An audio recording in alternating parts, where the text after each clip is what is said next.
அதிபத்த நாயனார் யார் தெரியுமா? இறைவனுக்கு தங்கமீன் அர்ப்பணித்த பக்திமான் சோழ நாட்டின் பிரபல துறைமுக நகரமான நாகப்பட்டினத்தில் பரதவர் இனத்தினரைச் சேர்ந்தவர் அதிபத்த நாயனார். இவரது வாழ்வின் முக்கிய அம்சம் சிவபக்தி. மீன்பிடித் தொழில் செய்து வாழ்ந்த இவர் தினமும் தன் பிடித்த சிறந்த மீனை சிவபெருமானுக்கு அர்ப்பணம் செய்வதை வழக்கமாகக் கொண்டிருந்தார். சோதனையும் சிவபெருமானின் அருளும் ஒரு காலத்தில் ஒரு மீன்தான் பிடிக்க முடிந்த காலமும் வந்தது.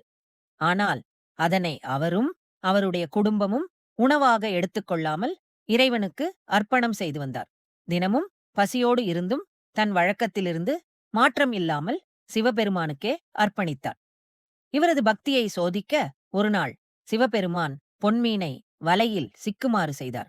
அதனை பார்த்த மக்களுக்கு மகிழ்ச்சி. ஏனெனில் அது ரத்தினங்களால் அலங்கரிக்கப்பட்ட பொன்மீன். ஆனால் அதிபத்த நாயனார் அதனை எந்த ஆசையும் இன்றி சிவபெருமானுக்கு அர்ப்பணித்து விட்டார். அவரது தீவிர பக்தி, தியாக உணர்வு அனைத்தையும் கண்டு சிவபெருமான் பார்வதியுடன் காட்சியளித்து முக்தி அருளினார். அதிபத்த நாயனார் நினைவாக இன்று இந்த சிறப்பு நிகழ்வை நினைவாக ஆண்டு தோறும் ஆவணி மாதம் ஆயில்யம் நட்சத்திரத்தன்று நாகப்பட்டினம் காயாரோகணசாமி கோயிலில் தங்கமீன் அர்ப்பணிக்கும் விழா நடத்தப்படுகிறது. இந்த நிகழ்வின் போது மீனவர்கள் தங்க மீனை கடலில் வைத்து அதிபத்தர் அதை பிடித்ததாக புனைவு ஏற்படுத்தி இறைவனுக்கு சமர்ப்பிக்கின்றனர்.